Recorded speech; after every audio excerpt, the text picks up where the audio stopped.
We Got This is coming to New York City, you guys. Sunday, October 9th. You can come see us at the Hudson Mercantile. We've got special guests like John Hodgman, John DiMaggio, Jackson Public, Doc Hammer, Gene Gray, and as always, our opening act, Carter Parton Rogers. Get tickets right now. They're still available. Go to bit.ly/WeGotNYC, all lowercase.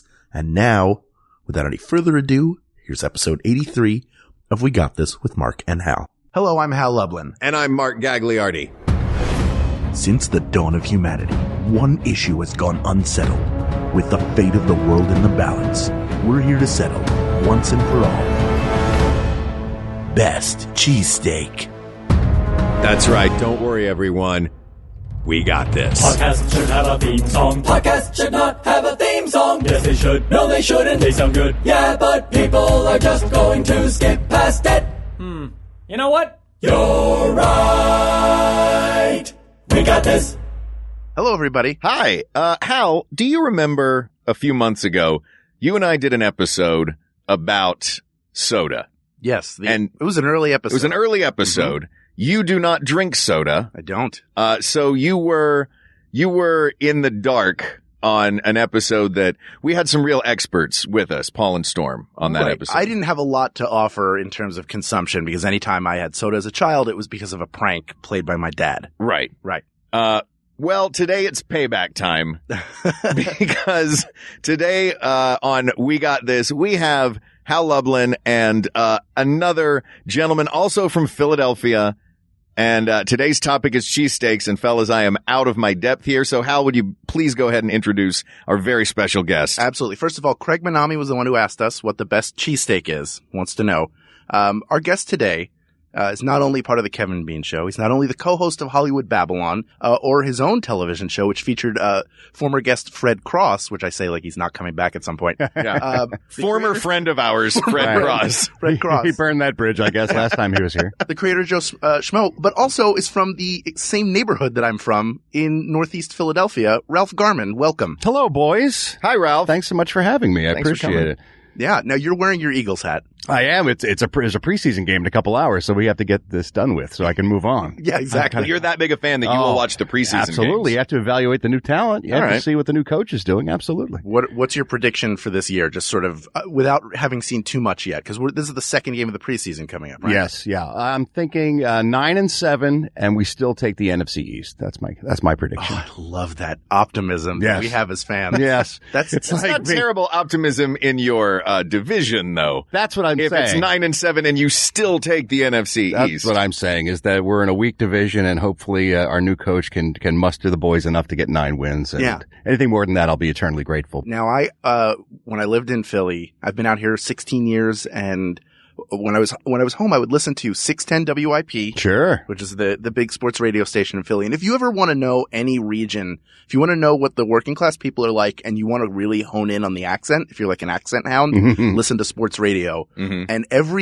at the beginning of every season, it was like, I think the Eagles are going to go 93-0. I think they're going to win every single game, and they're going to be awarded a bunch of Super Bowls they should have won like 5 or 6 years in the past. And they're going to get an Emmy and an Oscar. Yeah. The NFL's going to make up for all that cheating that Belichick did, and they're absolutely going to win everything this year. Absolutely. Going all the way, Philly. Yeah. And then the first loss is, this is a terrible team. They're a bunch of bums. They stink. They got to tear it all down, blow it up, and start all over again. It's unbelievable. Lurie has no idea what he's doing.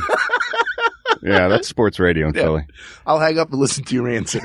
Right. Thanks, Angelo. So we're here to talk about food, specifically the Philadelphia cheesesteak. Yes. This is a sandwich? Stuff of I'm sorry, what happened now? Yes, this is a sandwich, Mark. For God's sakes. You've never even had a bad one? I had a Philly cheesesteak to gear up. I had one this afternoon, and Hal has already been throwing shade at it. Okay, here's the issue. First of all, we're in Los Angeles. Any city where you are, if people from Philly have moved there, somebody's probably started a cheesesteak truck or restaurant. Right, so there's some decent ones here. Yes. You can find a facsimile somewhere in the area. Let's talk about this is a good sort of segue into what makes a good cheesesteak. Let's do what makes a Philly cheesesteak. Okay. Makes an authentic Philly cheesesteak. That's a good distinction because you can go into like a Denny's and they'll say, "Oh, it's the Philly cheesesteak," and it's like a piece of steak in between two pieces of sourdough bread with lettuce and tomato and mayonnaise, and you're like, "What are you talking about?" Yeah, I want to see your chef. And the guy comes out drunk and punches me. But no, the distinction is it's a soft Italian roll that is slathered with chipped or shaved ribeye steak that is grilled on an open grill, and then from that point on you can add your accoutrements depending on what you want. You can usually you can get it wit, as they say back home, which is with fried onions as well. And then you have a variety of cheeses you can choose from, American and provolone, or the legendary Whiz, Cheese Whiz, which literally is just a big can of Cheese Whiz that they dip a spatula in and slather it on the roll. And from that point on, you can get peppers, and they can put tomato sauce on there and mushrooms if you really want to screw it up. So, yeah. So Mark's cheesesteak.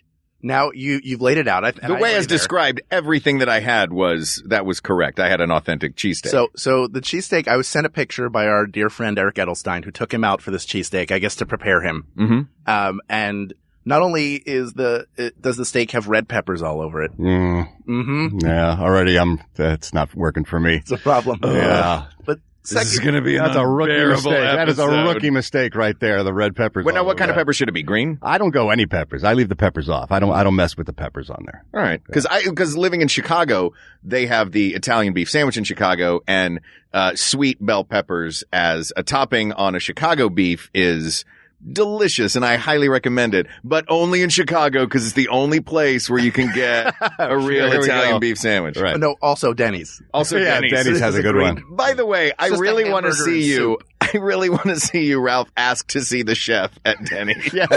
That image now has not left my head of like him back there just going, wait, someone wants to, you guys, it might be for a compliment. My good man, let me see the chef, please.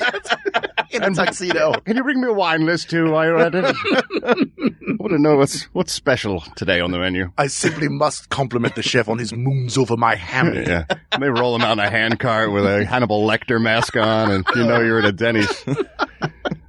So here's mistake number 2. And okay, so let's talk more about this. I'm going to get such grief for mistake number 2. Let's talk more about this abortion of a steak that you had today. No, I will say, all right, you go ahead. I'll defend this sandwich in a moment. Okay, and then I'll jump back into sort of the criteria, quote unquote. Right. There's something called the Philly lean. And the Philly lean is the way you eat the cheesesteak because it's going to drip, whether it's grease or cheese or onions, whatever it is, it's going to drip. So you lean forward as you eat it so you don't get any food all over your clothing. Right. Or you can do what Mark did and use a plastic fork like a baby would. Yeah. Like a little baby eating with... Shut the front door. Yeah. This thing was very full. This is a very full sandwich. You used a plastic fork on a cheesesteak? It was a full sandwich, Ralph. Oh, my Lord. Do you cut your pizza up, too, and eat it with a fork? Are you one of those? I pick it up and I fold it in half. I live in New York. I do it correctly. Oh, my Lord. My dad is from Philadelphia, and he cannot listen to this episode, or he will. He's another one of these guys like you two bozos, where I take him out for a sandwich in LA. I was like, hey, we'll get a Philly cheesesteak at this place. He's like, yeah, we'll see. And we go to this place, and it's a sandwich that I really like, and he takes a bite of it, and he goes, almost. I was like, oh, jeez. But that's it. You have exactly you're from Knoxville, which is close enough to Memphis that Memphis style barbecue is sacrosanct for you. Yes. So if you come out here and you go to someone says this is Memphis barbecue, and you're like, no, it's not. It's beef. Right. Memphis barbecue is pork. Exactly. Yeah. All right. So you have Philly genes? You have a genetic connection to the city? I do. And still to Glen Olden. And you used a fork. Yeah. Wow. I also have a genetic connection to my mother's OCD. That won. Yeah. Yeah. In the battle of those two, Mom won. Yeah, exactly. I have to cut this into 11ths, and then I eat the third one first, but then the fourth one is 7. Oh, definitely bell peppers. Yeah, definitely bell peppers. I also am on a trip right now, so I'm living out of a bag. I do not have clothes to spare. If I spilled a big old glob of whiz, which I did get on the sandwich, I did go for the whiz. Nice. If I'd spilled that on my shirt, I'd been like, well, I guess I'm just not wearing a That's shirt why today. you do the lean, as Hal explained. You lean forward over preferably a piece of wax paper on a plastic tray, and you just drip everything on there. Which would it kill you both to learn that when I was in college in Chicago, that's called the Chicago lean because of the Italian beef sandwiches? No, it makes sense. Every city, I guess, has a lean. Yeah, most cities have some, like, what the cheesesteak is, and the first one, I think, the official history is that it was, the first one was Pat Oliveri in 1931. Right. And Pat's King of Steaks still stands on, Passyunk Avenue, like Passyunk and 9th, right across from Gino's. We'll get into those in a little bit, but it was one of those working class sandwiches where it's cheap meat, bread, cheese, enough for a lunch that you could just give to, you give to a bunch of guys off of a truck or out of a stand. He made it out of, he had a hot dog stand, right? Isn't that how it started? And he ran out of dogs apparently, and he started using cheap beef cut up and put in a roll. Yeah. Taxi driver rolled up. He was actually making it, as the legend goes, was making it for himself. A taxi driver rolled up, saw the sandwich he was eating and said, "Hey, make me one of those. I don't want a hot dog. I want that thing." Yeah. And then said, "You should make those." Pat threw 3 batteries at him. Yeah, that's right. Your tradition to say, "Yes, I will." Scream something racist and then flattened his tire. Yeah. So, growing up, did you have cheesesteaks a lot? Were they a sometimes food? Like, what was Here's the deal the thing, when you live in Philadelphia, and people ask me a lot, either people listen to me on the radio or through Hollywood Babylon, the podcast, they, because I talk about Philly and I'm a proud son of Philadelphia, I get the question more often than not, I'm going to Philly for work or something, where should I go for a good cheesesteak? And the truth is, if you're in Philadelphia, there's a ton of places that you can get a pretty good cheesesteak. They're all pretty much about in the same range. There's still mom and pop pizza places in Philadelphia on the corner, one-offs that do amazing work. Every sort of section of town has its place that you can go to. And then there's, the old city, center city, places where a lot of people go because it's where a lot of the tourist traffic goes. It's where Pat and Gino's was, where Hal mentioned. Mm-hmm. So when I grew up in the northeast part of the city, and it was too far from Pat's and Gino's or Jim's to get down there. So we had a place called Steve Prince of Steaks. Yes, on the boulevard. On the boulevard. And that was usually our go-to place, unless we were going to a place around the corner in our neighborhood that was like a mom and pop shop that also did pretty good steaks. But if you really hankering for a real good one, then you ended up at Steve's. That's where I used to go when I grew up. And then when I went to college, I went to LaSalle University in North Philadelphia, near Germantown. And there was a place around the corner from our campus called Explorer's Den, which is still there to this day. And they made amazing steaks so good that you didn't mind walking there at night and taking your life in your hands to get from campus to the place to eat. Sometimes the best food is in the roughest neighborhoods. Yes. Yeah. And your adrenaline's pumping, so you're very hungry by the time you got there. So that was my college years. And then when I was downtown for a while, I used to go to Jim's Steaks on 4th and South, was my go-to place. Yeah. I like Jim's. I've had Jim's a few times. Jim's that's where I send people when they ask me, I'm going to be in town, where should I go? I always send them to South Street, and I tell them to go to Jim's because I feel it's the best steak. I think it's better than the tourist traps that are Pat's and Gino's and all that stuff. That's my pick. Yeah. All right. Good.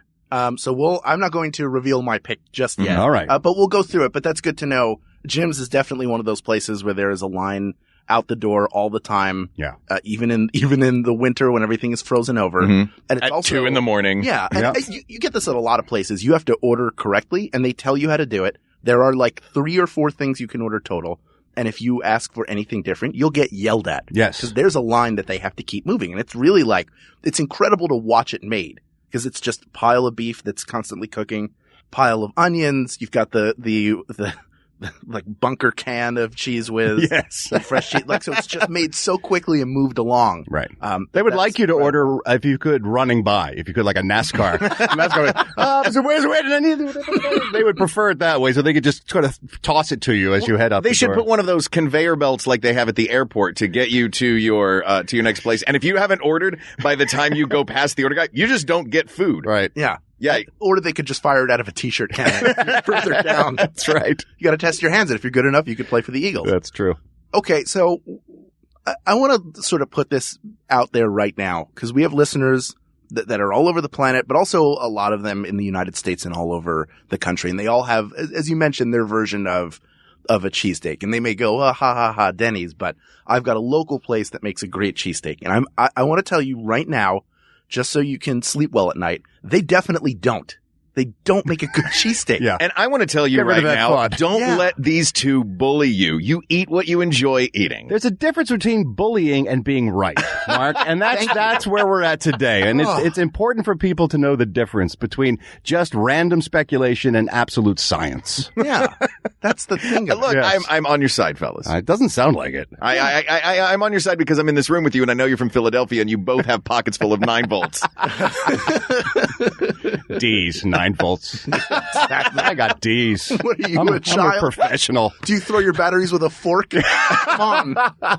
Typical fork user. Here in LA, there are actually a lot of decent places. Mhm. So if you're out in LA, Mhm. do you have any recommendations in Los Angeles? What's the best cheesesteak you found in this city? 'Cause there are a lot of transplants here. Yeah. And again, this is with the caveat of the fact that it's almost, these are all Yes. places that are good enough for LA. In terms of like a chain of multiple stores, there's a chain called Philly's Best. Mm-hmm. There's one in the Valley in Burbank. There's a couple down in Orange County and around the area. I think they have about 21 stores. They do a really good cheesesteak. The Philly cheesesteak truck, the Philly South cheesesteak, Philly South Philly Experience. Experience. That's my the favorite, yeah. Yeah, they do an excellent cheesesteak as well. And there's a place, and I've only heard this is secondhand because I haven't had a chance to get there yet. But there's a place I think in the Los Feliz area called Booze. Apparently, That is where I got this sandwich. that where you today, went? Was There you booze. go. I had not gotten there yet, but I've heard from friends that they do good work. They do in, use the bread. What's it called? Amoroso. Amoroso. Yeah. They do the Amoroso bread. If we're going to start to break down the key components of a cheesesteak, Let's do it. That is number one. Yeah. Okay. You have to have the right bread. If it's not an Amoroso roll, it's crap. Do you find that there's argument about that though? It's not like everybody who's in Philly goes, avoid the tourist spots. The best spot is X. And even with roll, like I think Amoroso is the right roll, but I feel like I know people from back home who think it's a different kind of roll. And I can't for the life of me think what the other roll manufacturer is. Swiss cake. It's Swiss cake rolls, which seems odd to me because it's too sweet to have all that meat and cheese on it. I'm going to stand up and walk out right now. Oh, these doors locked from the that's how outside, offended I am. Yeah. Look, here's the thing. There's a lot of great Italian bakeries also in Philly. They make all different kinds of breads. So I'm sure there's probably a suitable lesser substitute that some people use. But for me, it's Amoroso or nothing. There's a big difference. It's sort of Yeah. like when you have bagels in New York. Right. The water's different, but Right. but the bagels taste I'm sorry. better there. You're a Philadelphian. Sorry, What did the you- water. There you go. The water's different The there. water is different there. Yeah. Get it right from the Schuylkill in Philadelphia. Scoop it up full of mercury and poison. That's right. It's great. Schuylkill I'll punch. say when I did take my dad to the Philly place here in town, that when he said almost, that was his beef with it. Was he said everything on the inside of the sandwich was perfect.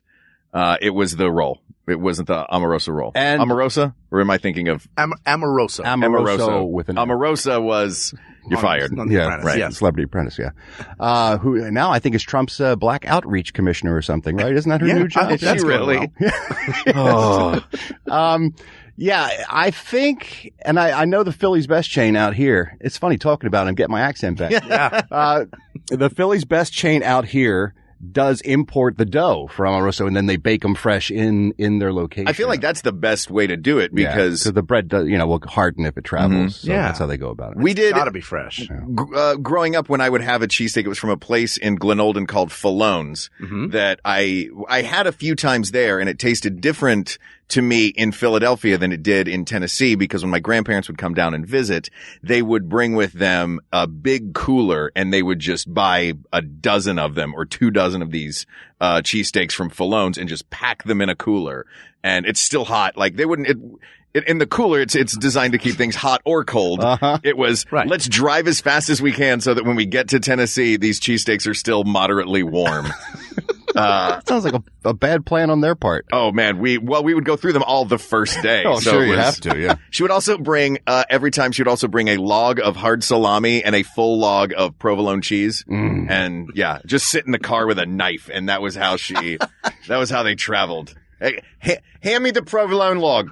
She just pull that. She a gangster? Yeah. So I understand you owe me $500. That's like me when God rest her soul. Yeah. Alea Shalom. Every time I go home and I'm at the airport getting ready to go back, I stop by like a pretzel stand and I get like a bag of 4 pretzels. Yeah. And I somehow pretend like they're going to last until I land and after. They're Silly gone. man. Yeah. I'm like, They're gone by the time you scan your ticket. Yeah, of course. They're actually pre-eat. I look at them and they're already eaten. Are you pre-eating them? Yeah, I'm pre-eating. I'm like those bald kids in that Tom Cruise pool with the marbles. Just eating the pretzels beforehand. I can't wait. They're too good. They're And the best. you can't get them here. No, that's another thing. And again, the joke is that the water's different in the East Coast versus the West. But I believe that the water, when they bake that stuff, makes an absolute difference. And I'm an old school Philly guy. I prefer the street pretzels if you can still find them. Yes. I mean, it's kind of sort of homogenized and hygienic now. They've got little storefronts where they sell the pretzels. But in the old days, used to be guys with like a shopping cart full of stacked up with pretzels. And he'd be like in the middle of the boulevard and you'd pull up and you'd get, 3 for a quarter or whatever. And I firmly believe that the exhaust fumes from the cars added a certain zing, a certain flavor, a zip to those pretzels that I just can't reproduce anywhere You else. needed that city grit. You need a little grit. You need maybe a pigeon dropping or two, depending on what's been going on. The guy who hasn't washed his hands all day has been taking a leak behind the tree. You need a little local flavor. My grandmother used to say, you got to eat a bushel of dirt before you die. That's right. And you can learn more about that at visitphilly.com, Philadelphia's official tourism website. That's brought to you by. Yeah.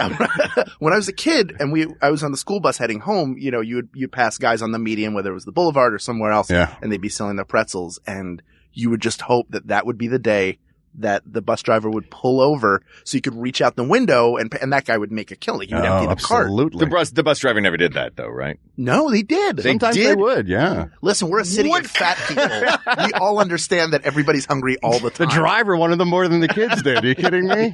He'd buy 3 bags. Like, you don't need to get to school on time. Yeah. Or is that West? That's West Penn. Use is West. Is use, Use is us, yins is them. okay. Yeah. Okay. Gotcha. Yeah. Just the idea that he's like, you don't need to be at school on time. Well, you do it on the way home. You guys have learned enough today. Don't worry about it. We're going to pull over and get you some brain food. Pretzels are good brain food. Lots of carbohydrates. Yeah. Exactly. And it's like those pretzels are different. Every area has stuff like that. They have pretzels off carts. New York has a different kind that's like a crustier pretzel that they enjoy. For us, it's the figure 8. It's really soft. Mm-hmm. And A they're figure always 8. stuck It's together. not the classic pretzel shape. Oh, No. my God. They look Your cheap. father should disown you. Should write you right out of the will. Thanks for reminding me, Ralph. That was an email that I got last night. Oh, sorry about that. I told him about this episode, and he sent a diatribe. Yeah, the Philly pretzel looks like an infinity sign because that's how long it stays in your colon after you eat it. I'm still digesting one from like 1982. How do they get the salt on it? Do they spray it with the water and with the water and then throw the salt at it? They're pre-salted, so usually they dip it right out of the oven. They will dip it in a water, sometimes even like a water and egg base, something to make it a little stickier. Like real stick. Yeah, and then they'll dip it in the salt and then let it dry and ship it out. All right. Yeah. Now that we've talked about all the carbohydrates involved in the making of Philly cheesesteak, let's talk about the protein involved. Yes? Yeah. The beef itself. The beef is ribeye, and there are places, correct me if I'm wrong, there are places that slice it, there are places that chip it, there are places that, what's the word that I read? Like, flurry it? Or, there was some verb that was used for, Is that when with the 2 spatulas, just that like, magic sort of. Are you talking about when they mix it up in a cup with M&Ms and they turn it upside down to let you know the meat's not going to fall out? Yeah. They flurry it. Exactly. Yeah, exactly. Or It's either flurrying or blizzarding. I can't remember what that's slurry called. it. They put it in a blender with some ram's blood, and they just make it a nice thick paste. Again, visit Philly.com. We're killing rams. No, every day. what they do is they ideally it should be sliced paper thin, and then when you throw it on the grill, the guys will use the spatulas and they'll break it up on the grill while they're sautéing it. So that little brick that I see go down on the griddle, that is a stack of slices. That's not one solid piece of meat. Right. If you see a giant stack go on, it's like a layer, a pile of like dollar bills. Yeah. Like that, almost that type of. Can you make it rain cheesesteak? Oh, raw meat. We're going to rain raw meat at the strip club. You're getting sick and you're getting sick and you're getting sick. Daddy's taking everybody to the hospital. Salmonella all around. Yeah, but you want to, it's cheap meat. That's probably the easiest one to get right. because you know I the agree. cut, Yeah. and you know how to serve it. Although it does get overdone quite a bit in a bad steak place. They will overcook it to the point where it's kind of tough and chewy. Yes. Then it becomes like steakums. Yeah, it's hard to get through. It should be tender and done just enough so that it's cooked, but not so much that it gets leathery. So Yeah, it's that magical land between medium and medium well, where Right. it's cooked. It's cooked all the way through, but it shouldn't have char on it. A lot of places do char, and that's probably a mistake that's made by people who aren't from Philly, who understand. Somebody's explained to them how to make one. yeah, And right. they're like, well, I'll get it nice and crisp for I'll you. cook No. the crap out of it for you. Yeah. No, you need it tender and really it should break apart, in the sandwich while you're taking a bite. You shouldn't have to go. You shouldn't have to do that canine thing where you have to Right. kind of pull it apart. Or if you're using a fork, it doesn't really matter because your life is over anyway.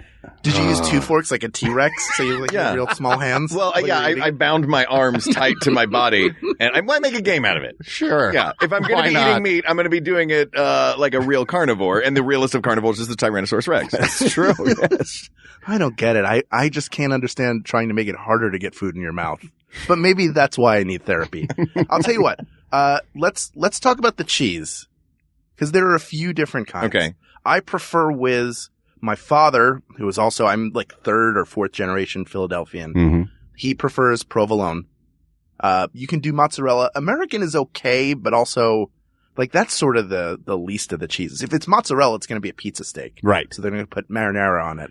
You're talking about the authenticity of the Philly cheesesteak, and then you're like, well, yeah, then you put marinara and mozzarella on it, and it's a pizza steak. That's a new that's a different invention. There's Yeah. a cheesesteak and then there's the pizza steak. I love the combination of mozzarella and marinara for me. Well, oh, by the way, what do you guys call it growing up? The red sauce that goes on top of pasta.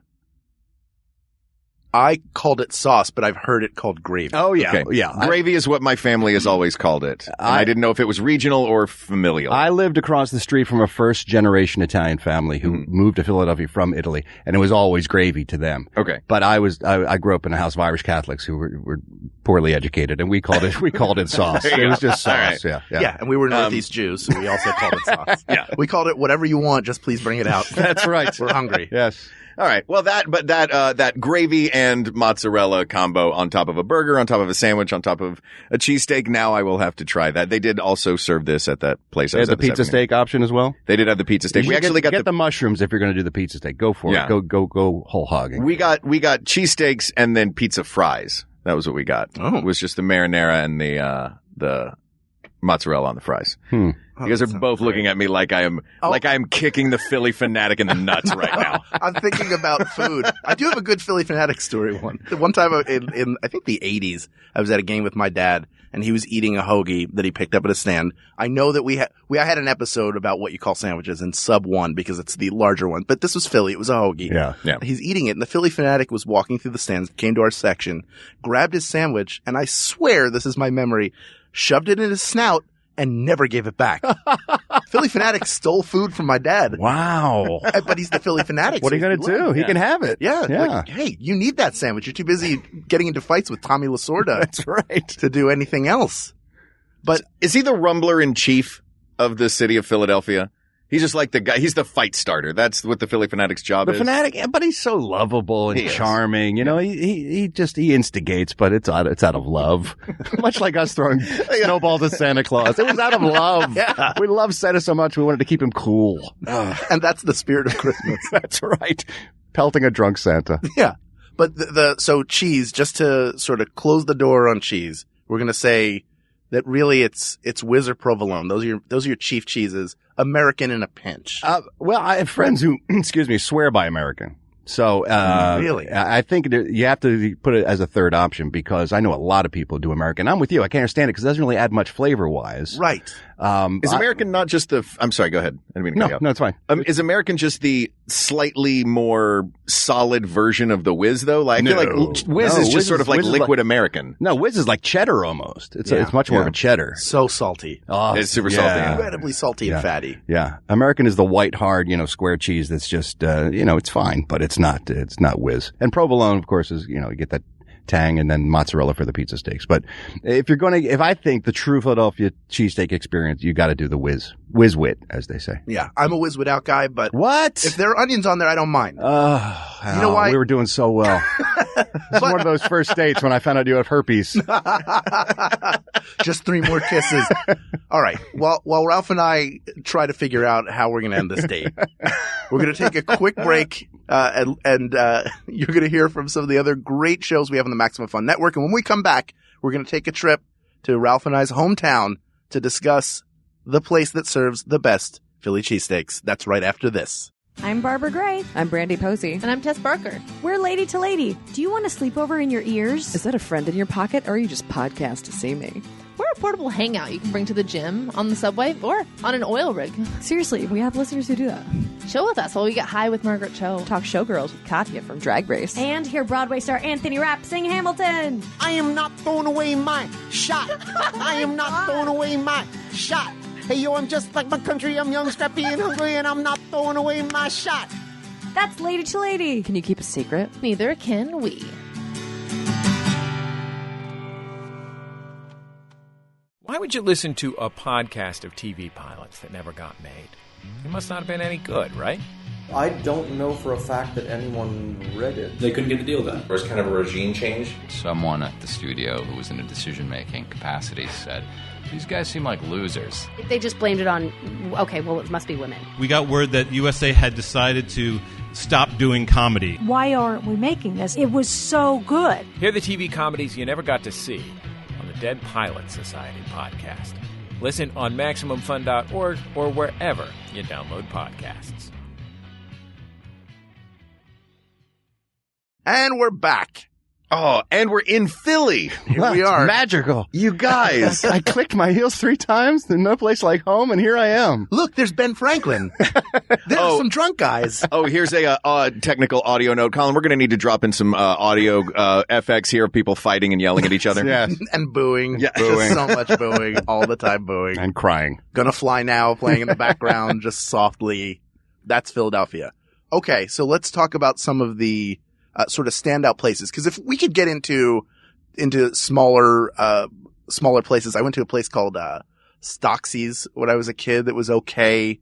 That was in the Northeast. There are a lot of places that serve decent cheesesteaks. Yes. But if we don't discuss some of the heavy hitters in the city to really determine the winner, then I don't think we're doing any service to people who live outside of Philadelphia, which is really who this is for. I agree. Yeah. Philadelphians know where they should go. Yeah, they have a neighborhood place that they go to, and they know enough. But if you're traveling to the city and you want to try some of the local cuisine, you've heard about the legendary Philly cheesesteak, there's only a handful of places really that you can choose from. Yeah. So why don't we start at the epicenter of the cheesesteak, which is Pat's and Gino's. The age-old battle between the cross-street rivals of Pat's and Gino's. So how did this rivalry begin? Well, Pat was the originator, according to the legend anyway, and he opened Pat's, I don't know how many years, and it was just like 75 years ago or something. Yeah, do you know the actual? It was in the 30s. 33. Yeah, 33. There so you go. more than that. And I don't know when Gino's sprung up across the street. Do you know the backstory to I think it was Gino's? a little bit after that. I'm going to check, but tell a little bit about the difference between the two. Well, one is incredibly racist. And no, I'm kidding. I'm kidding. And one is mildly racist. Yes. Just kidding. It's both of them. Yes. Again, it's a matter of taste. When I would go down there, our ritual was Pat's was for suckers and tourists. Gino's was the better steak, but Pat's had the better fries. Yes. And they're across the street from each other. So you would go and order your steak at Gino's, and then you would cross the street and get a big cup of cheese fries from Pat's, and then you go back up and pick your steak from Gino's, and then you have sort of the best of both worlds. Yes. And you try not to let anyone from either side see you as you were eating them both. Yes, it was. It's all rigmarole. But, and again, I just thought that Gino's was juicier or greasier, depending how you look at it. Mm-hmm. The flavor was better, and it was just my preference of the two. But, again, Pat's is the place people hear about because it was the first, and because it's got those legendary lines that are just so long. Mm-hmm. And there's that big sign that says order in English, which makes us feel warm and fuzzy. Yes. Yeah. And the other, I'm not kidding. Yeah. That's I don't know if have they taken that down yet? No. Are you kidding me? They're right there in the window.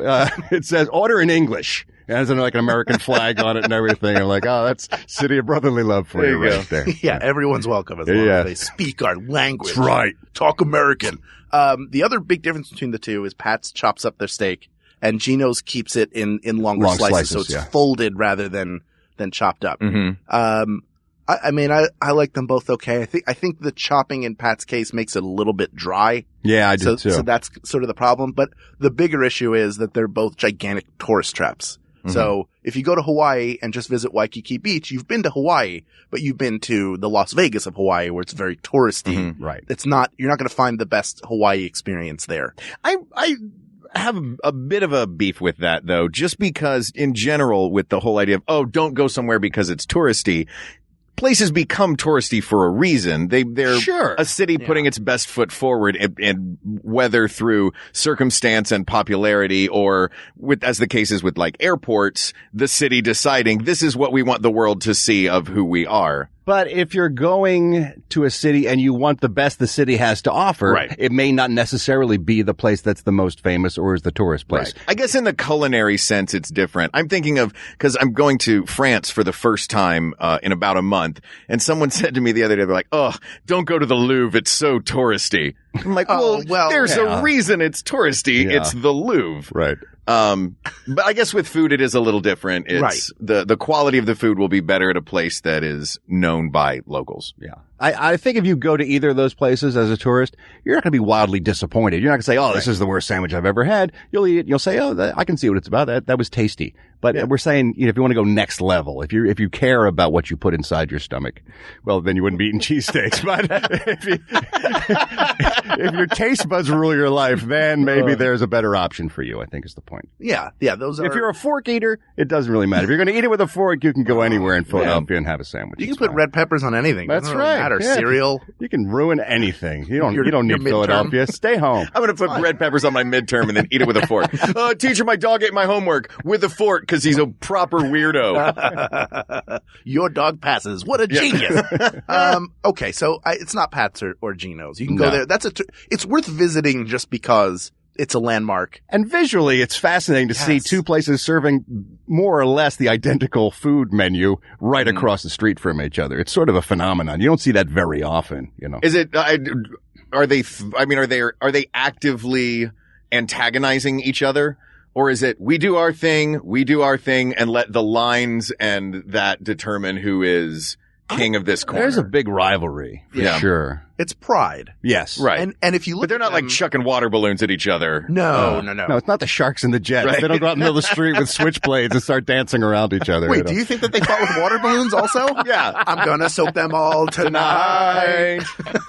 So, but Pat's, if you look at it on the outside, I don't think they've really changed their sign in a very long time, whereas Gino's from the outside looks like a collection of Guy Fieri tattoos. It's just like flames and neon and stuff everywhere. And by the way, it's extreme cheesesteak. Extreme cheesesteak. They opened in 1966, so they're celebrating happy 50th birthday. Oh, happy birthday, Gino. Congratulations. Yeah. Knockoff place from the place across the street. Wow, there you go. Now you're learning. Am I learning how to be a Philadelphian? You get some Philly attitude now. Yeah. To pop out. Attitude. You got attitude. Attitude. All right. If you go to 600 Wendover Street, you'll reach D'Alessandro's. Another legendary place. Another legendary place. In fact, if you go to see a Philadelphia Phillies game, I believe D'Alessandro's is currently the steak place. Like, there's a whole area where basically all of the food vendors are. It's where Greg Luzinski's barbecue is. But there was another cheesesteak place there originally, and now it's D'Alessandro's. I feel like it was Citizens Bank? Citizens Bank Park in Philadelphia. So it's known for that. My uncle, Ben, who was the rice manufacturer. He makes rice. He was a cop. All around good guy. That was his favorite cheesesteak place. D'Alessandro's? Yeah. And it's good. Good steak. What do you think? Absolutely. Quality steak. Right up there. B. I give it a B. It's a solid B. It's a solid B. All right. Who's the A's? Come on, guys. Okay. All right. I told you my A. I'm waiting on this guy. Jim's is the only one that I know, oddly, of all of these, besides the Falones that we used to get in a cooler. No. Here's Falone in a cooler sounds like a mob movie. Hey, Falone's in a cooler. We whacked him. It's all right. They chopped him up and cover him cheese whiz wit. That's right. You didn't put red peppers on there, did you? Yeah, we're going to eat him with a fork. You're out of the family.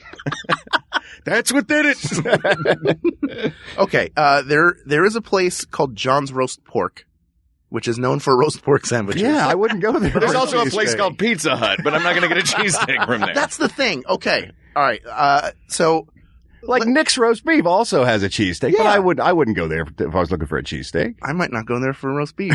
Not anymore. And I grew up, there was one on Copman. Yeah. I was around the corner. There was also a doctor's pet shop right next to Yes, it, that's right. where they had a tarantula in a glass case. It was behind, because they had the back room where they tortured all the animals. Sure. And they had behind that Please, glass. he's a doctor. It's Doctor's Pet Shop. Yes, Dr. Mengele's pet shop. Behind the main glass window was another aquarium with a tarantula in it.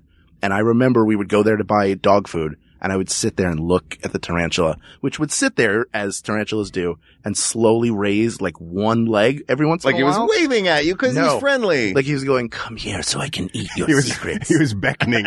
Yeah.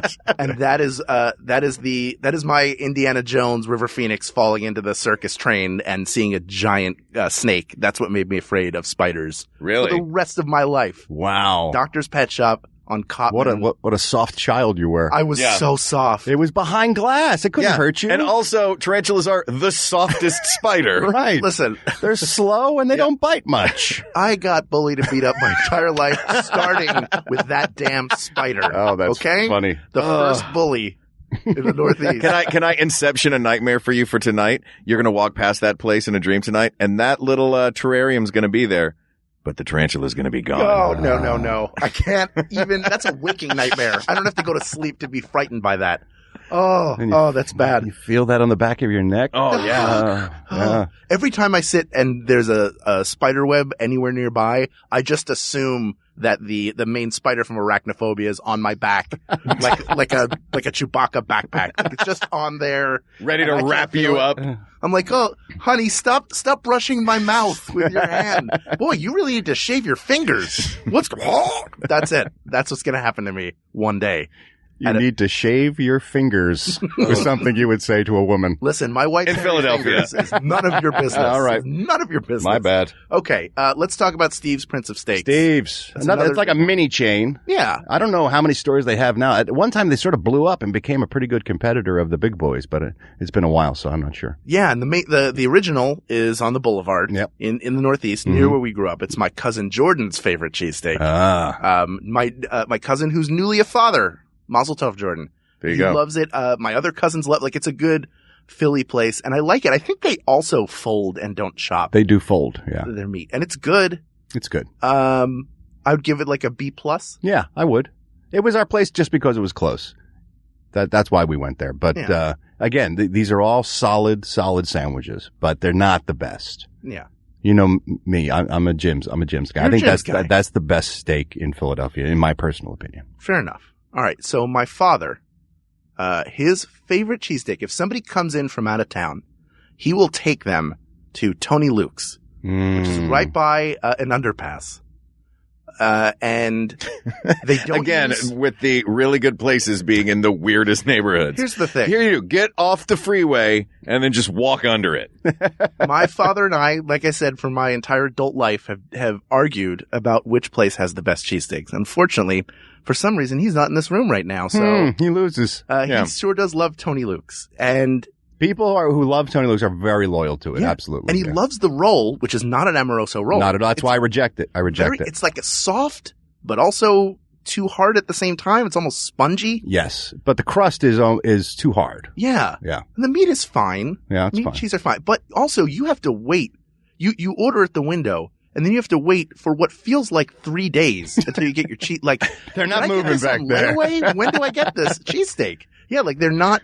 There's any of these other places where you go, they're going to make it pretty quickly because there are other people behind you and there are people who are ahead of you. They have to get the sandwich. Is it because Tony Luke's doesn't have the long line? I feel like that would be the reason that your cheesesteak would come out quickly is everybody knows that everybody's getting one of the 3 things on the menu. So there's a permanent pile of meat going and it's just meat, bread, whatever you're putting on top of it. Does it have a long line like that, or is it with each sandwich they've got to No, Luke's bake is the pretty bread? busy. They're working. They're working all the time. They got a conveyor. So they have no belt. excuse? They have no excuse. Okay. Yeah. They're lazy. They're slow and lazy there. Yeah. And they were on television. They were on Man vs. Food when Adam Richman went to Philadelphia to eat a giant cheesesteak, which I think was created just for him. Yes. I don't remember Tony Luke's having a 900-pound cheesesteak available. Don't believe that's on the menu. No. So they made him a giant cheesesteak. And when I saw how quickly they made it to the television show, I got mad. I was like, I ordered a regular one and it took way longer than that. I get that there's editing. I understand how television works, but it upset me. But my father's defense of it, when I ask him why he thinks it's the best, he says, well, they have a great roast pork sandwich. Well, that's hardly the point, is it? Thank you. Oh, Dad, I know you're going to hear this. Now you're hearing it from another Philadelphian. Oh. Space Mountain is the best roller coaster because it's a small world. What? Exactly.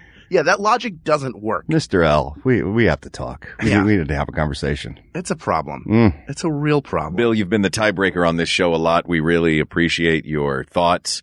But in this case, I'm going to have to go with the Philadelphia guys here. And even as a non-Philadelphian, telling a Philadelphian or a Philadelphian, you're wrong about cheesesteaks. Well, once you bring pork roll into the mix, then you're just muddying the waters. Yeah. Oh. Yeah, that's a problem. So the all right, question so we becomes, have father's answer. What about the son? Okay, so here's what I would say. Every time we reach a decision on this show, I always do a diatribe, and it always starts with people of the world, because I'm handing down our verdict to everybody. Okay, so they know. So if you'll allow me, please. I think I know what your choice is then. People of the world, my father is a good man. He raised me well. He's been loving, supportive.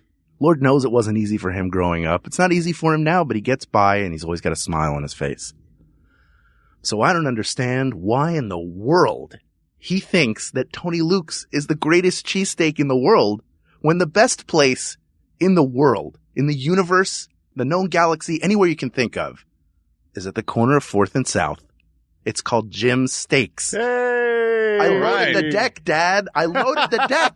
Did you know that Ralph was going to say Jim's before we came in? Of course I did, because he's a sensible man and a true Philadelphia hero. Wow. I really thought you were going to pull something out of your butt. I thought I was going to hear a name I hadn't heard in a long time, but there you were, being reasonable and smart and handsome and charming and intelligent and just borderline genius, really. That's all I can You're like the Rocky of Philadelphia. Now, I want you as to know opposed to something. Rocky. Yeah. As I climb up the stairs of the art museum. Oh, God, I shouldn't have had that cheesesteak. 45 minutes later, when I catch my breath. Listen, guys, you know I love to eat. And I love a cheesesteak from anywhere. But there's only one restaurant on this planet where I've ever ordered 2 cheesesteaks in a row and eaten them. And that was at Jim's at 4th and South. And hey, I know some of you want fries with your cheesesteak. They don't have them there. But guess what? There's a Jim's in the Northeast where they do have fries. Yeah. At the Roosevelt Mall. So if you really need fries, go out there. But don't. That neighborhood's not really what it used to be. And it really isn't. And you don't need fries. You don't. No, it's an enormous sandwich. Plenty of food. And if you need something aside, get chips. They have chips. Yeah. Get yourself a nice Frank soda or a Yingling beer. They got beer at Jim's, which I love. A lot of places don't. So they have like soda fountains and stuff, and they don't have beer. But Jim's has beer. You take it upstairs. You get a little view of South Street. You look out the window, and it's a true Philadelphia experience. Yeah. And if you go to Philadelphia, please go visit all of the tourist spots there. They are tourist spots for a reason. Yeah. Go to see Independence Hall. Go see the Rocky Stairs. Go see the, what else is you guys Liberty have? Bell. We have the Liberty Bell. Independence Hall is my favorite because as a American history buff. We just invented freedom. That's all we did in Philadelphia. Yeah. Does Ben Franklin, is his like printing office still there? That would be a cool thing if that was still there. Is it still there? His home, his privy is still there. His privy? As a kid, you'd go like, hey, look who crapped in there. It was Ben Franklin. Great. Want to see where Betsy Ross craps? 2 blocks that way. So you just go and you just make it rain $100 bills into that toilet. Yeah, you dropping Franklin's, baby. No, dropping you use the meat. Use a stack of sliced meat. You just throw that in the toilet. And if you have a stack of meat, it needs to be from Jim's at 4th and South, the best cheesesteak place in the world. But one tip to all of you out there when you go visit, because I know I've sent a bunch of people there. I know you have as well. Yes. When you order, know the type of cheese you want and whether you want it with or without. And that involves onions. They don't have other stuff there. Right. And they'll yell at you. And I don't want them to yell at you. I like you. You seem smart. And if you're struggling, there's a big cheat sheet behind them. As you're standing there, they literally have a step-by-step way that you're supposed to order. What kind of steak you want, what kind of cheese you want, grilled onions or not. It's right there. So just use it, lean on it. It's your friend, and order properly. So as Hal said, you don't get screamed at. That's right. Ladies and gentlemen, Jim's at 4th and South asked and answered best cheesesteak. Ralph, thanks for joining us. My pleasure, Hey, man. fellas. It was a blast. What a joy. It went too quickly. We have to have you on again because I know you are a huge Batman freak. I am. We have a ton of Batman stuff. We have done our best Batman episode, but we have a lot more Batman-related topics. Will you come back again? I'd be happy to participate in that, yes. Who do you think is the best Batman in terms of portrayal? Do you have a favorite Batman? I know you're a big Adam West fan. Yeah, I mean, I can't betray my idol and my hero. I mean, for me, Batman is Adam West, was, and will always be. Doesn't mean there haven't been great actors portraying him in other tones, in other incarnations. But for me, the truest leaping off the page to the screen Batman for me is Adam West. He was a great Batman. We picked Kevin Conroy, which is another great choice. Another classic choice. Yes. But you may perhaps not know the best interpretation of the character is Conroy. Yeah. Oh, fantastic. Yeah. You are sitting in the booth with another Batman from the latest version of Super Friends. Shut up. Yeah. Mark Gagliardi Congratulations. is Batman. Thanks. That was an exciting phone call to get. Is it Super Friends Power? What's the name of the series? It's called DC Super Friends. DC Super Friends. On DCkids.com. Congratulations. Yeah, find it there. That's amazing. Thank you for being here. This has been a blast. Where can people find you? Find your podcast, Hollywood Babylon. Feel free to follow me on Twitter at Ralph Garman. And our podcast I do with Kevin Smith, the writer-director Kevin Smith. We do a thing called Hollywood Babylon almost every week, depending on our schedules. You can get that at iTunes or at smodcast.com is Kevin's website where he posts that up. And in Los Angeles, I'm on the Kevin and Bean Show on KROQ FM 106.7 every morning, Monday through Friday. And Smith and I actually have a movie coming out at the beginning of September called Yoga Hosers, that Kevin wrote and directed that I've got a nice little part in. So we'll be talking about that in September, but that's about it. Very cool. K-Rock, one of America's great radio stations. Yeah. It is. It's a great place to have a gig, and it's thought highly of throughout the country by a lot of people who love radio and love music. So it's been fun. I've been doing it for a long time. It's a lot of fun. Very cool. And you also, the way we met on Twitter, you were the radio announcer on Agent Carter. That's right. Which the gig I got because the people, the showrunners, Michelle Fazakis and Tara Butters, they listened to the morning show on Kevin and Bean on the K-Rock show. And I used to do an old-timey announcer voice. And now back to our program. And so they said, we had this radio bit we want to do for Agent Carter. Would you come in and do that character? So that's how I got it. Yeah. And I did the Thrilling Adventure Hour for 11 years, which is an old-time show. And I did announcer stuff there. So people said, you should take his job. And you said, over my dead body. And I said, I could never take a job from a fellow Philadelphian. And that started a love affair, which culminated in this first date in a small hot box with a third guy here. Yes. Yeah. Don't forget, Hal has those herpes, though. I know, he does. Yeah. And you're eating a cheesesteak with a fork, so there was no love connection here. But you know what? So we'll be back in 2 and 2. There are many more topics to discuss, so please reach out to us on Twitter at We Got This Tweets or check out the Maximum Fun subreddit. There's a flame war happening right now. You can reach out to us on Facebook at facebook.com/We Got This Podcast or email us at WeGotThisPodcast@gmail.com. Thank you, as always, to Mike Furman and Jonathan Dinerstein for our award-winning song and score, respectively. Thank you to guest producer Colin Anderson on the board, to our regular producer Ken Plume, to researcher Kate McManus, graphic designer Uri Kelman, and QA engineer Jen Alba. And thank you, as always, to you for listening to the show and giving Hal and I an excuse to sit here with Ralph Garman and to abuse me about eating with a fork. For Hal Lublin, I'm Mark Gagliardi. And for Mark Gagliardi, I'm Hal Lublin. And don't worry, everybody. We got this. We got this. MaximumFun.org. Comedy and culture. Artist owned. Listener supported.